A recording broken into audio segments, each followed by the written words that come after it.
আসসালামু আলাইকুম। আমি মোহাম্মদ ফারুক আপনাদের সাথে।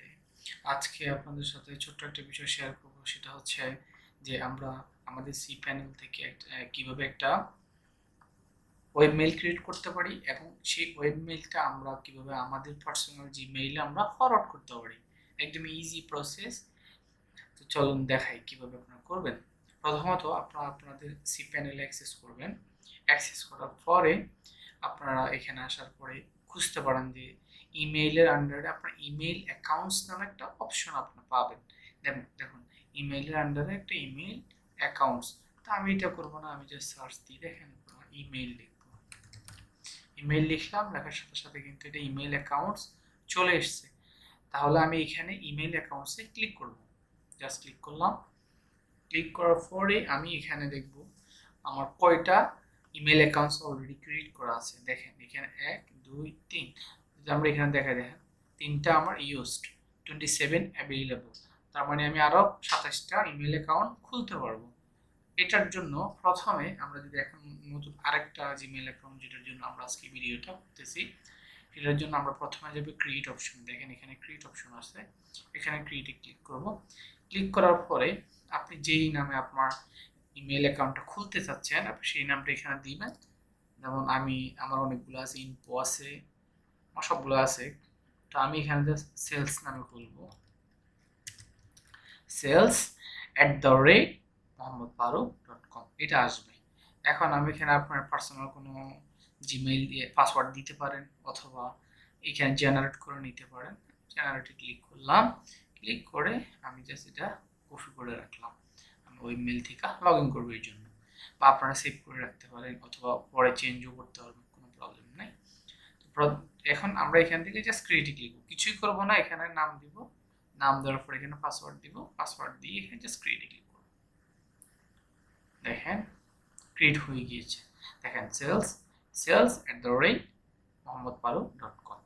এখন আমরা আমরা যদি চাই যে সি প্যানেল থেকে আমরা অ্যাক্সেস করব, আমরা জাস্ট এখানে সি প্যানেল থেকে ইমেল অ্যাকাউন্টস থেকে যেটাতে আমরা ঢুকতে চাই, ঠিক আমরা ওখানে আমরা ক্লিক করব। ধরুন এখানে আমি ঢুকতে চাই, এখানে ইমেইলে ক্লিক করব। ক্লিক করার পরে আমাকে ওয়েব মেইলে নিয়ে যাবে। এখান থেকে ওপেনে ক্লিক করব। এখান থেকে ওপেনে ক্লিক করার পরে আমার এখানে আমার ইমেল অ্যাকাউন্টটা ওপেন হয়ে যাবে। দেখেন এটা আমাদের নর্মাল জিমেইলের মতো ওপেন হয়ে গিয়েছে। তো চলেন এটা আমরা যদি এখন ধরেন আমরা চাচ্ছি না যে আমরা জিমেইল অ্যাকাউন্টে ঢুকবো তারপরে এখানে আসবো, এটা লং প্রসেস। আমরা চাচ্ছি যে আমরা সরাসরি ওয়েব মেইল থেকে ঢুকবো। তো সেটার জন্য প্রথমত আপনারা যাবেন, আপনার ব্রাউজার ওপেন করবেন। ওপেন করার পর এখানে আপনার ডোমেইনটা লিখবেন আগে। যেমন আমার ডোমেইন এটা লেখার পরে আমি একটা স্ল্যাশ দিব, দেওয়ার পরে ওয়েব মেইল লিখব। ওয়েব মেইল লিখে এন্টার করব। এন্টার করার সাথে সাথে কিন্তু আমরা লগ ইনের জন্য নিয়ে যাবে। দেখেন এখানে আমরা অলরেডি ডোমেইনটা পেয়ে গিয়েছে, মানে ইমেল অ্যাড্রেসটা পেয়ে গিয়েছে। এখান থেকে আমি পাসওয়ার্ডটা যেটা কপি করে রেখেছিলাম সেটা এখানে পেস্ট করে দিব। দেওয়ার পর আমি জাস্ট লগ ইনে ক্লিক করব। এখান থেকে ওপেনে ক্লিক করব রাউন্ড কিউব থেকে। দেখেন একটু আগে যেটা দেখাইছিলাম এবং এটা দেখাইছিলাম, সেম প্রসেস আপনারা যে কোনোভাবে অ্যাক্সেস করতে পারেন। এখন আমরা যদি আমরা চাচ্ছি যে এখন আমাদের জিমেইল অ্যাকাউন্টটা, এই যে অ্যাকাউন্টটা আছে, এই অ্যাকাউন্টে যদি কেউ মেসেজ করে বা ইনবক্সে সরি, এখান থেকে যদি কেউ আপনাকে ইমেইল করে, সেটা আপনার পার্সোনাল জিমেইলে যাবে। সেটার জন্য আপনি আবার সি প্যানেলে আসবেন। সি প্যানেল আইকনে ক্লিক করলে আপনাকে সি প্যানেল নিয়ে যাবে। আবার আসার পরে এখান থেকে আপনি সার্চ করবেন ফরওয়ার্ডার্স। দেখেন আমি ফর লেখার সাথে সাথে ফরওয়ার্ডার্স চলে এসেছে। এখান থেকে আমি জাস্ট ফরওয়ার্ডস ক্লিক করব।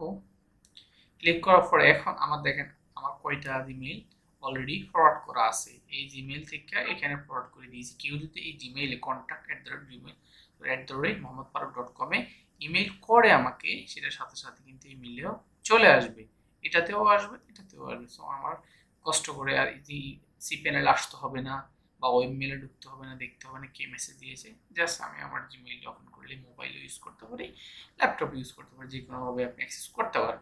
তো আমি চাচ্ছি যে আমি ডোমেইনটা আমার হয়তো আগে ক্রিয়েট করা ছিল, এটা আমি ডিলিট করে দিচ্ছি। ডিলিট করে দিলাম। এখন আমি যেটা ক্রিয়েট করছি আমি সেটা আপনাকে দেখাবো, সমস্যা নেই। ধরেন এখান থেকে এখানে আমরা ফরওয়ার্ড আসার পরে আমরা এখান থেকে অ্যাড ফরওয়ার্ডে ক্লিক করব। অ্যাড ফরওয়ার্ডে ক্লিক করার পরে আমরা যে ডোমেইনটা আমরা লিখছিলাম alias sales সেলস এর পরে থাকবে ধরো ডোমেইন। এখন এখানে অনেকগুলো ডোমেইন আপনার থাকতে পারে, একটা হোস্টিং এর আন্ডার অনেকগুলো ডোমেইন থাকতে পারে, তো আমার একটা ডোমেইন আছে, এর জন্য একটা ডোমেইনই দেখাচ্ছে।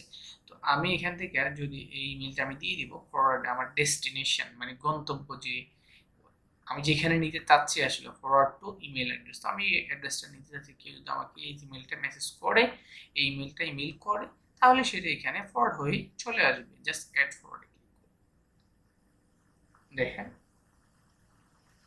দেখেন এখানে কিন্তু সেলস mohammadfarooq.com চলে এসছে, এখানে ফরওয়ার্ড হয়ে চলে আসবে। এখন আমি যদি এখানে একটা মেসেজ করি তাহলে কিন্তু এখানে পেয়ে যাবে। একদম ইজি প্রসেস, আপনারা এটা আপনারা ট্রাই করে দেখতে পারেন, কোনো প্রবলেম নাই, 100% কাজ করবে। এটুকুই আজকে আপনাদের জন্য। যদি এরপরে আর কোনো কিছু জানার থাকে এই বিষয়ে জাস্ট আপনারা ভিডিওতে কমেন্ট করে জানাবেন, ইনশাআল্লাহ আমি আপনাদের রিপ্লাই দেওয়ার চেষ্টা করব। আসসালামু আলাইকুম।